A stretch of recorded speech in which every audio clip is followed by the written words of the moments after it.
ክፍል 6 ክላስተር ቦምብ በ1990 ጥቅምት ወር ኡሪ ሉብራኒና አሸርናም ወደ አዲስ አበባ ከማምራታቸው አስቀድሞ ወደ አሜሪካ በማቅናት አሜሪካውያኑ በኢትዮጵያ ላይ የሚያራምዱትን ፖሊሲ በተመለከተ በቂ ግንዛቤ ለመጨበጥ ከሞከሩ በኋላ ከዋሽንግተን በቀጥታ ወደ አዲስ አበባ ነበር ያመሩት። በዚህ ወቅት ነበር የአሜሪካ መንግስት ለመጀመሪያ ጊዜ ከመንግስቱ ኃይለማርያም ጋር ኦፊሴላዊ የሆነ ውይይት ያደረጉበት አጋጣሚ የተፈጠረው። አሜሪካውያን በኢትዮጵያ እየተካሄደ የነበረው የእርስ በርስ ጦርነት የሚያቆምበትን መንገድ ለመፈለግ የበኩላቸውን ሚና ለመጫወት ሲጥሩ፣ መንግስቱ ደግሞ አሜሪካውያን እስራኤል የጦር መሳሪያ እርዳታ እንድታደርግና በመተኩም ቤተ እስራኤሎችን ወደ እስራኤል ለማጓጓዝ የሚያስችል ዓላማ ይዞ ነበር በውይይቱ ላይ ተገኘው። ግን ምንም ቢሆን እስራኤል ለኢትዮጵያ መከላከያ ሰራዊት እንድታስታጥቅ አሜሪካውያኑ ፍላጎት እንደሌላቸው በመግለጽ የመንግስቱ ፍላጎት እንዳይሳካ እንደ አቋም የምታራምደው ጉዳይ ነበር። ይሁን እንጂ የመንግስቱ ኃይለማርያምን የጦር መሳሪያ ፍላጎት እስራኤላውያን በተዘዋዋሪ መንገድ በተወሰነ ደረጃ አስቀድመው ሳያሟሉለት እንዳልቀረ አሜሪካውያኑ እርግጠኛ ሆነው ነበር። ፖል ሄንዝ የተባለው ተመራማሪ የራንድ ኮርፖሬሽንን ሪፖርት በመጥቀስ እስራኤል በ1989 መጨረሻ ላይ በቺሊና በአርጀንቲና በኩል በማጓጓዝ ለመንግስቱ ኃይለማርያም የጦር መሳሪያዎችን አስታጥቀዋለች። ይህንን ያደረገችበት ምክንያት ደግሞ በአረቡ ዓለም የተከበበችውን ኢትዮጵያ በወቅቱ የእስራኤል አጋር ሆና እንድትቆም ለማድረግ በድብቅና ግልጽ ባልሆነ መንገድ የጦር መሳሪያ ጥያቄውን ለመመለስ የቻሉት ሌላ ተልእኮ ስለነበር የሚያመለክቱ ማስረጃዎች እንዳሉ ተናግረዋል። አሜሪካውያኑን ያበሳጫቸውና ያስቆጣቸው እጅግ አውዳሚና አደገኛ የሆነውን የክላስተር ቦምብ እስራኤል ለኢትዮጵያ እንዳስታጠቀች የሚያሳዩ ፍንጮች በማግኘታቸው እንደነበረ ታውቋል። ክላስተር ቦምቡ በውስጡ ከ200 በላይ አነስተኛ ቦምቦች የታመቁበትና የማውደም መጠኑም ወደር የለሽ በመሆኑ መሳሪያው በኢትዮጵያ እጅ መግባቱ በአሜሪካውያኑ ላይ መልካም ስሜትን አልፈጠረም። የአሜሪካ አየር ኃይል ባልደረቦች ስለ ቦምቡ ሲናገሩ የተመረተውና ጥቅም ላይ እንዲውል የታሰበው በመካከለኛው ምስራቅ ለሚካሄዱ ጦርነቶች እንደነበረ ገልጸዋል። መንግስቱ በሰላማዊ ዜጎች ላይ ይሄንን አውዳሚ ቦምብ በመጠቀም ጥቃት እንደፈጸመ የሚያወሱ ዘገባዎች ሲወጡ ከፍተኛ ትኩረት ይስቡ እንደነበር ይታወሳል። የቀድሞ የአሜሪካ ፕሬዝዳንት ጂሚ ካርተር ባደረጉት ማጣራት ኢትዮጵያ ክላስተር ቦምብ ያገኘችውና የታጠቀችው በመካከለኛው ምስራቅ ከምትገኘው ወዳጅ መንግስት መሆኑን ሲያረጋግጡ ጉዳዩን በቀጥታ ከእስራኤል ጋር አያይዘውታል። አንድ የጂሚ ካርተር ረዳት ስለ ጉዳዩ ሲናገሩ ጂሚ ካርተር በስልጣን ዘመናቸው የክላስተር ቦምብ ለእስራኤል እንዲሸጥ ውሳኔ አሳልፈዋል። በእሳቸው የስልጣን ዘመን እስራኤል ለኢትዮጵያ ክላስተር ቦምብ መሸጧና መንግስቱ ኃይለማርያም ወራሪውን የሶማሊያ ጦር ከኦጋዴን አካባቢ ለማስወጣት በከፈተው የማጥቃት ዘመቻ ላይ ተጠቅሞበት ከፍተኛ ውጤት እንዳገኘበት ይገልጻሉ። እስራኤል ለኢትዮጵያ ክላስተር ቦምብ አስታጥቃለች የሚለው ዜና እውነተኛ እንደሆነ ማረጋግጠዋል። የአሜሪካ መከላከያ ሚኒስቴር የሥራ ኃላፊዎች ከ3 ቀናት በኋላ እንዳስታወቁት የእስራኤል መንግስት ጉዳዩን እንዳልፈጸመ ቢክድም ኢትዮጵያ ክላስተር ቦምብ መታጠቋንና በአማጽያኑ ላይ በከፈተችው የማጥቃት ዘመቻ እንደተጠቀመችበት ማረጋገጡን አመልክቷል። ሁኔታው ያስቆጣው የአሜሪካ መንግስት በውጭ ጉዳይ ሚኒስትሩ ጄምስ ቤከር አማካኝነት በወቅቱ ለእስራኤል መከላከያ ሚኒስትር ለነበሩት ይስሐቅ ራቢን በጻፈው የተቃውሞ ደብዳቤ እስራኤል ለኢትዮጵያ የክላስተር ቦምብ ማስታጠቋ እጅግ አስነዋሪ ስህተት መሆኑን በመግለጽ መንግስታቸው ማውገዙን አስረግጠው ተናግረዋል።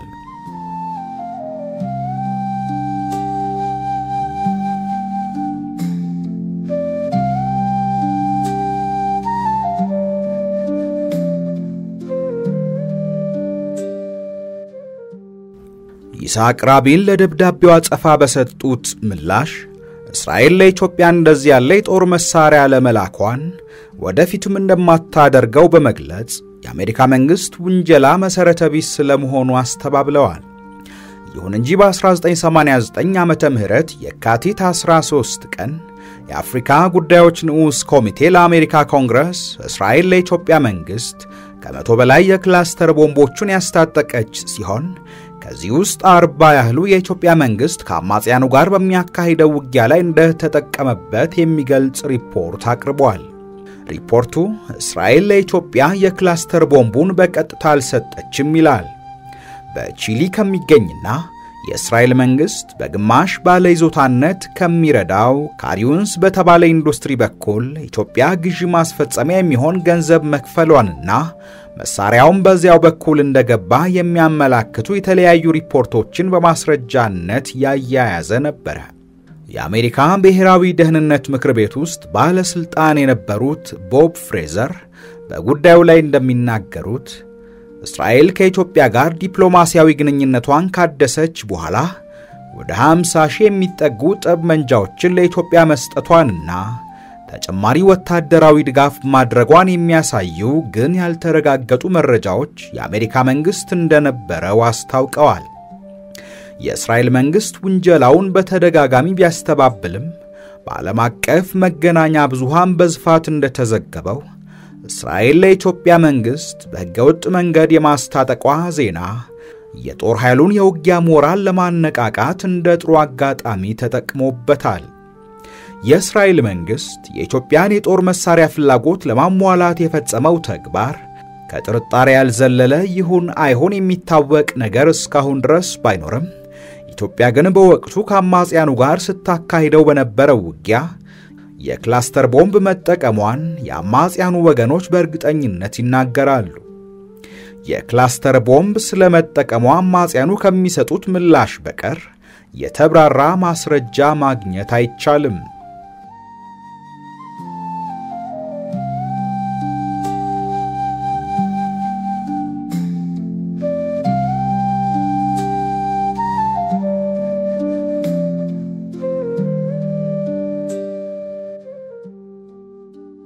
ምዕራፍ 6 ከጥቅምት እስከ ህዳር 1990 ወቅቱ እጅግ ፈታኝና የኢትዮጵያ መንግስት ህልውና ላይ አደጋ ያንዣበበበት ጊዜ ነበር።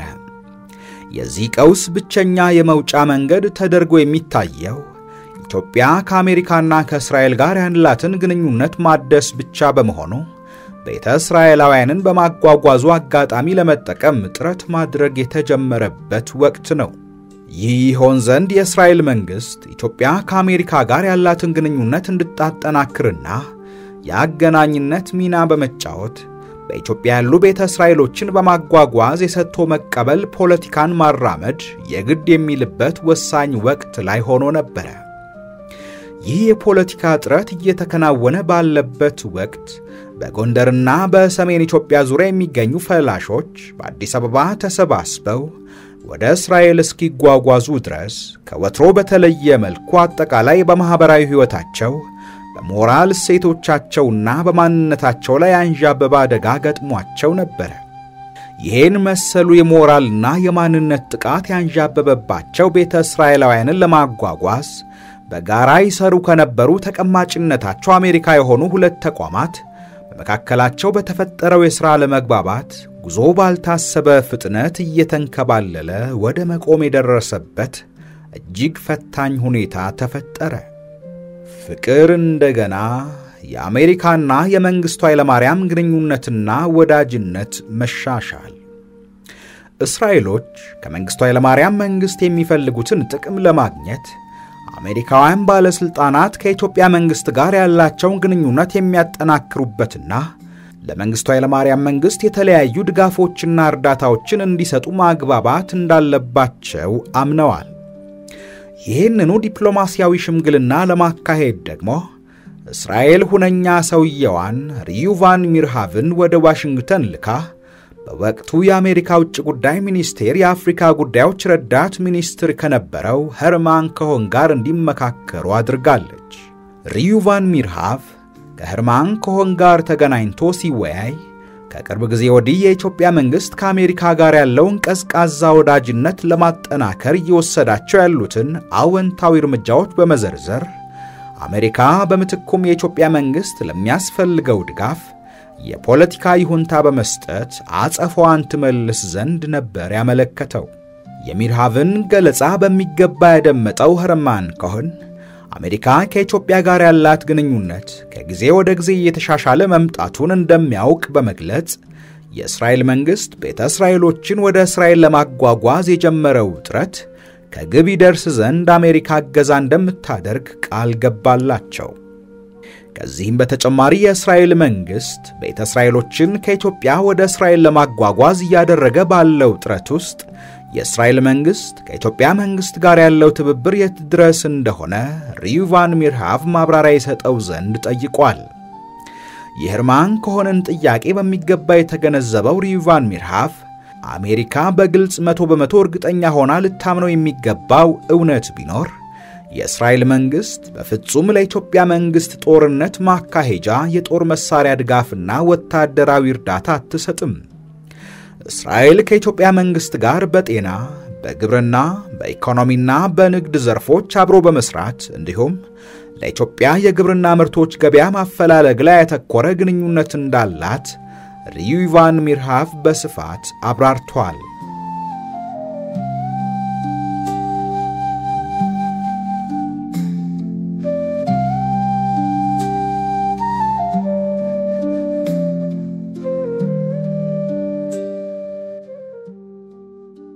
ሄርማን ኮሄን በበኩሉ የኢትዮጵያ መንግስት በተመድ የጸጥታው ምክር ቤት የወቅቱን አባልነት በመጠቀም ፕሬዝዳንት ቡሽ ኩዌትን በኃይል የያዘው የኢራቅ ወራሪ ጦር በተሰጠው የጊዜ ገደብ ኩዌትን ለቆ ካልወጣ ሊወስደው ያሰበውን የኃይል እርምጃ በተመድ ውሳኔ የታገዘ እንዲሆን የነበራቸውን ፍላጎት በመደገፍ ድምጽ በመስጠት ከፍተኛ የሆነ አስተዋጽኦ ማድረጓን እንደ አወንታዊ እርምጃ መንግስታቸው እንደሚቆጥረው ለሪዩቫን ሚርሃቭ የገለጹለት ሲሆን ለዚህ ድጋፏም የኢትዮጵያ ውጭ ጉዳይ ሚኒስትር ተስፋዬ ዲንቃን የአሜሪካ ውጭ ጉዳይ ሚኒስትር ጄምስ ቤከር በኒውዮርክ ተቀብለው ስለ ሁለቱ ሀገራት ግንኙነት መሻሻል ሊወስዱ በሚገባቸው ተግባራት ዙሪያ ተነጋግረዋል። የአሜሪካ መንግስት በኢትዮጵያ የእርስ በርስ ጦርነት ዙሪያ ሰላማዊ መፍትሄ ለመፈለግ ለጂሚ ካርተር አደራዳሪነት በተለያዩ ሀገራት ከተሞች ድርድር እንዲደረግ እያደረገ ያለው ጥረት እንደሚቀጥል ሄርማን ኮሄን ለሚርሃቭ ገልጾለታል። ነገር ግን መንግስቱ ኃይለማርያም ስልጣን ላይ እስካለ ድረስ ይሄ የሚፈለገው የሰላም ጥረት ይሳካል ብለው አሜሪካውያኑ እንደማያምኑ አስረግጦ አስገንዝቦታል። መንግስቱ ኃይለማርያምና ባልደረቦቹ በአሜሪካ አደራዳሪነት እየተደረጉ ያሉ የሰላም ጥረቶች በጦር ሜዳ በተገኙ ድሎች የታጀቡ ባለመሆናቸው የአማጽያኑ ከጊዜ ወደ ጊዜ መጠናከር የሰላም ጥረቱን ከጉንጫ አልፋነት ያልዘለለ ያደርገዋል የሚል ትንተና እንዳላቸው አሜሪካውያን እንደሚያውቁ ሄርማን ኮሄን በውይይቱ ወቅት ለሚርሃቭ አስገንዝቦታል። ሪዩቫን ሚርሃቭ የእስራኤል መንግስት የኢትዮጵያ መንግስት ከዓለም የገንዘብ ድርጅት የብድር እርዳታ ለማግኘት ላቀረበው ጥያቄ የአሜሪካ መንግስት ሙሉ ፖለቲካዊ ድጋፍ እንዲሰጠው በማድረግ የቤተ እስራኤሎችን ወደ እስራኤል የማጓጓዝ እንቅስቃሴ ለማቀላጠፍ የአሜሪካ መንግስት ትብብር እንደሚያሻው ለሄርማን ኮሄን ካስረዳው በኋላ ሄርማን ኮሄን ይህንን የእስራኤልን መንግስት ፍላጎት ለማሟላት ዝግጁ እንደሚሆን ቃል መግባቱን ገለጸለት።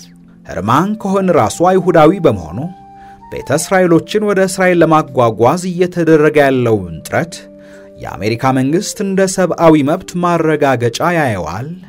በኮሚኒስት ሀገራት የነበሩ የአይሁድ ዝርያዎችም ያለምንም እገዳና ክልከላ ወደ እስራኤል እንዲጓጓዙ ማድረግ የሚደራደሩበት ጉዳይ እንዳልሆነ ለሪዩቫን ሚርሃቭ አስረድቶታል። ሄርማን ኮሄን ለሚርሃቭ የእስራኤል መንግስት በኢትዮጵያ ያሉ የአይሁድ ዝርያ ያላቸውን ቤተ እስራኤሎችን ለመውሰድ የሚያደርገውን ጥረት እንዲቀጥል ማገዙን አሳየው እንጂ ፕሬዝዳንት ቡሽ የሚካኤል ጎርባቾቭ መንግስትና የሶቪየት ህብረት ሚና በኢትዮጵያ ያለምንም ችግርና ውይይት እንዲጠናቀቅ የሚያስችል እገዛ ለማድረግ መወሰናቸውን አልገለጸለትም። በኢትዮጵያ መንግስትና በአማጽያኑ መካከል የአሜሪካ መንግስት ባለስልጣናት በአደራዳሪነት ሽምግልና እያካሄዱ እያለ ሶቪየቶች በኢትዮጵያ የጦር ኃይል ውስጥ ያላቸው ሚና አብቅቶ በክብር ይወጡ ዘንድ የማርያም መንገድ ለመስጠት ያቀደ ነበረ የፕሬዝዳንት ቡሽ ውሳኔ። ይሄው ዕቅዳቸውን ለመተግበር ባለፈው ነሐሴ ወር ሄርማን ኮሄን ወደ ኢትዮጵያ በመጓዝ ከመንግስቱ ኃይለማርያም ጋር ተገናኝቶ በኢትዮጵያና በአሜሪካ መንግስታት መካከል ያለውን ወዳጅነት የሚያጠነክርበትና መንገድ ለማመቻቸት እየተዘጋጀ ነበር። ለዚህም ነበር ሪዩቫን ሚርሃቭ በኢትዮጵያ የሚፈልገውን ግብ ለመምታት ይቻል ዘንድ የአሜሪካ የእስራኤልና የኢትዮጵያ ከፍተኛ ባለስልጣናት የሚካፈሉበት የሶስትዮሽ ስብሰባ ለማካሄድ ያቀረበውን ጥያቄ ሄርማን ኮሄን ያለማቅማማት የተቀበለው። ሪዩቫን ሚርሃቭ ወደ ዋሽንግተን ያመራበት ተልእኮ የተሳካለት መሆኑን ያወቀው የሶስትዮሽ ውይይቱን በተመለከተ በአሜሪካ ኤምባሲ በኩል ለኢትዮጵያ መንግስት የቀረበው ጥሪ ተቀባይነት ሲያገኝና እጅግ ቀንሶ የነበረው ቤተ እስራኤሎችን ወደ እስራኤል የማጓጓዝ ተግባር እንደገና እንዲጀመር መንግስቱ ኃይለማርያም መፍቀዱን ሲሰማ ነበር።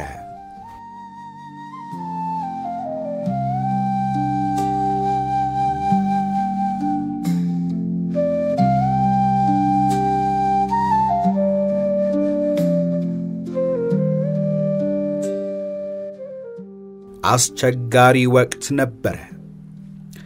ሪዩቫን ሚርሃቭ በስኬት ወደ ቴል አቪቭ ሲያመራ ኡሪ ሉብራኒና አሸር ነዓም ከቴል አቪቭ ወደ አዲስ አበባ እየመጡ ነበር።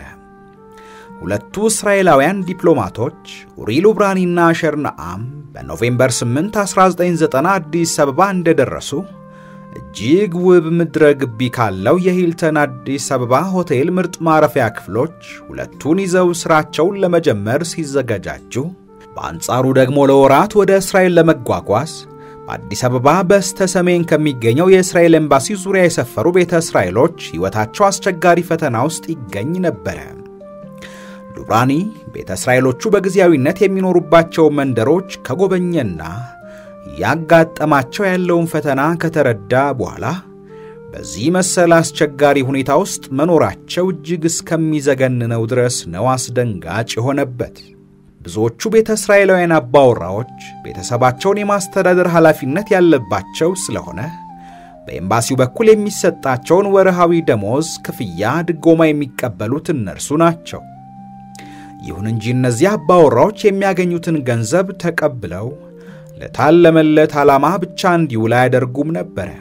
ብዙዎቹ ገንዘቡን እንደ ተቀበሉ የሚያውሉት ለአልኮልና ለካቲካላ መጠጫነትና ለሴተኛ ዳሪዎች በመክፈል ለወር የተመደበውን የቤተሰባቸውን ገንዘብ ያባክኑት ነበር።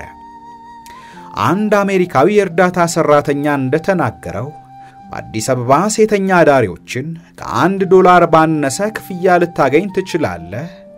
እጅግ ቆንጆዎች ናቸው፣ ይሁን እንጂ በኤችአይቪ የተያዙ ናቸው። ከነዚህ ሴተኛ ዳሪዎች ጋር የቤተ እስራኤላውያን ወንዶች በግልጽም በድብቅም ይዳሩ ስለነበረ በኤችአይቪ ሊጠቁ ችለዋል ብሏል።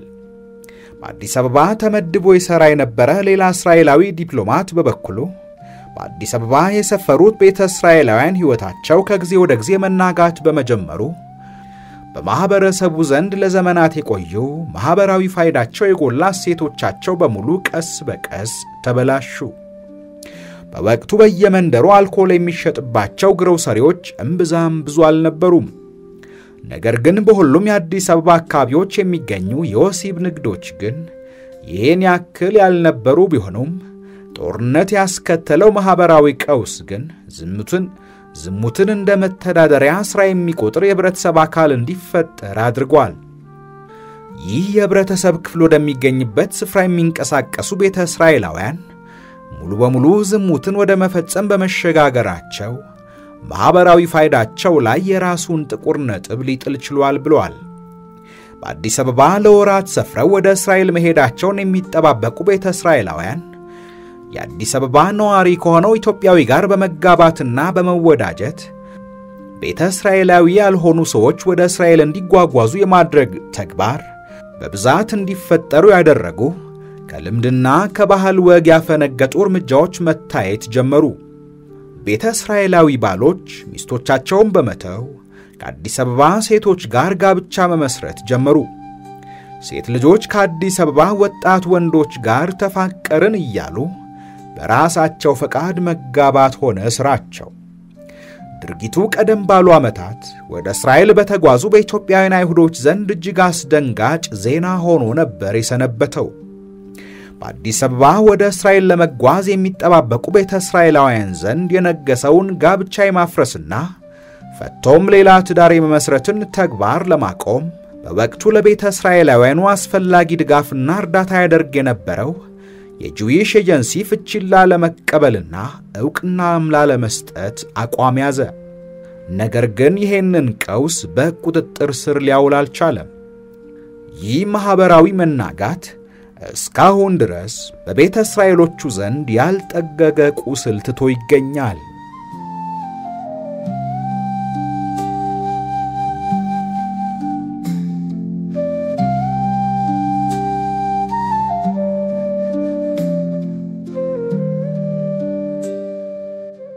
ውድ የሜዳ ትረካ ተከታታዮች የኦፕሬሽን ሰለሞን መጽሐፍ ትረካ ክፍል 6 አብቅቷል። በቀጣይ ክፍል 7ን ይዘንላችሁ እንቀርባለን።